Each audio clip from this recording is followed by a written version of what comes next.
Noël arrive et quoi de mieux que de parler de fantaisie jeunesse.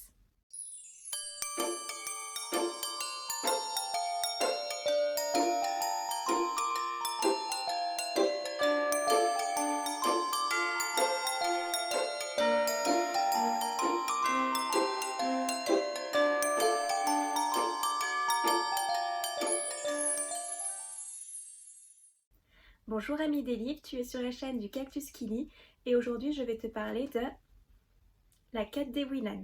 La Quête des Willan est une trilogie d'heroic fantasy écrite par l'auteur Pierre Bottero et publiée aux éditions Rajo en 2003. C'est une trilogie qui comprend le tome D'un monde à l'autre, Les frontières de glace et L'île du destin. L'éditeur a par la suite réédité les 3 tomes dans une intégrale qui comprend aussi des textes inédits comme l'arrivée de Camille au sein de sa famille adoptive ou encore à la fin des scènes bonus sous la forme d'interviews. Pour l'histoire, nous suivons celle de Camille, 13 ans, une jeune fille surdouée et qui a été adoptée par la famille du ciel, des parents pas franchement sympathiques et qui ne l'aiment pas. De par son intelligence, Camille s'ennuie en cours, s'ennuie aussi dans la vie de tous les jours. Heureusement pour elle, elle a Salim, un ami solaire et plein d'humour. Un jour, alors qu'elle manque de se faire percuter par un camion, elle se retrouve dans un monde parallèle et complètement différent du nôtre, celui de Gwendalavir. Les circonstances font qu'elle va se retrouver mêlée à une quête autant personnelle que collective pour se sauver elle-même, mais aussi cet empire inconnu. Bien entendu, Camille ne va pas rester seule, elle va rencontrer de nombreux compagnons qui vont l'aider dans son voyage, un périple qui va autant lui permettre d'en découvrir plus sur ce monde que sur elle-même. Alors pour la petite histoire, La Quête des Willan n'est pas le premier livre que j'ai lu de Pierre Bottero. Le premier livre que j'ai lu, c'est Les âmes croisées. Alors oui, je crois que j'ai un don inné pour tomber sur les derniers livres, mais je l'avais trouvé à la bibliothèque et à l'époque, je ne savais pas que c'était son dernier livre et comme il avait l'air d'être un tome unique, je me suis dit bah pourquoi pas le lire. Et du coup, pour en revenir à Willan, de passer aux âmes croisées à La Quête des Willan, j'ai ressenti comme un fossé dans son style d'écriture. Le style de l'auteur garde toujours sa touche poétique, mais j'ai trouvé que Les âmes croisées étaient mieux écrits. Après, je crois qu'Ewilan fait partie des premiers livres que l'auteur a écrits, donc forcément, on ressent l'évolution dans son style d'écriture. Au niveau des personnages, Pierre Bottero nous offre une panoplie de personnages attachants. Salim, le garçon solaire, Elana, la femme mystérieuse, Edwin, le guerrier badass, Bjorn, le guerrier moins badass, mais drôle, et qui forme un bon duo comique avec Salim.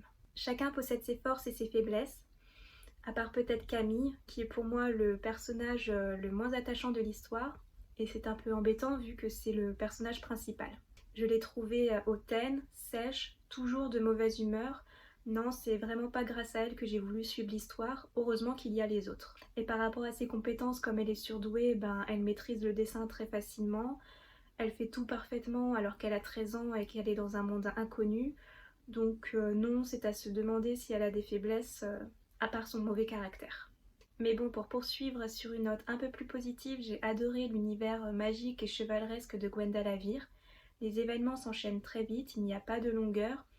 On aimerait presque que certains passages soient un peu plus développés. Le roman a aussi un petit côté féministe appréciable pour de la fantaisie. Les personnages féminins ont des caractères forts et un rôle important dans l'histoire. D'ailleurs, je ne sais pas si l'auteur a écrit des histoires avec un personnage principal masculin, car pour l'instant, de ce que j'ai lu de lui, Willan, Elana ou encore les âmes croisées, c'est toujours un personnage principal féminin. Pour en venir au point négatif, comme dit précédemment, pour moi le style d'écriture pêche un peu par rapport aux âmes croisées. Certains dialogues m'ont paru un peu creux, alors certains vont dire oui mais c'est de la jeunesse. Non, c'est pas parce que c'est de la jeunesse que ça se justifie. Dans l'épouvanteur, je n'ai pas eu ce ressenti-là et pourtant c'est de la jeunesse. Et même dans Elana du même auteur, je trouve que c'est beaucoup mieux écrit et même le personnage est plus intéressant à suivre que Camille. Le second point négatif que j'aurais à noter pour ma part, c'est que certains passages manquent un peu d'émotion. Par exemple, les retrouvailles entre Camille et Mathieu auraient mérité quelque chose d'un peu plus fort. Mais La Quête des Willan reste un grand classique de la fantaisie jeunesse française. C'est un univers magique et poétique avec les valeurs de l'amitié, de l'amour, du courage ou encore de l'accomplissement de soi, idéal pour les jeunes ou encore les adultes qui auraient gardé leur âme d'enfant. Voilà, cette vidéo est terminée. Je te remercie de l'avoir visionnée. Si tu as lu cette trilogie, n'hésite pas à me dire ce que tu en as pensé dans les commentaires. Et si tu souhaites faire plaisir à Cactus, n'hésite pas à liker, partager ou t'abonner. Merci, à bientôt et prenez soin de vous.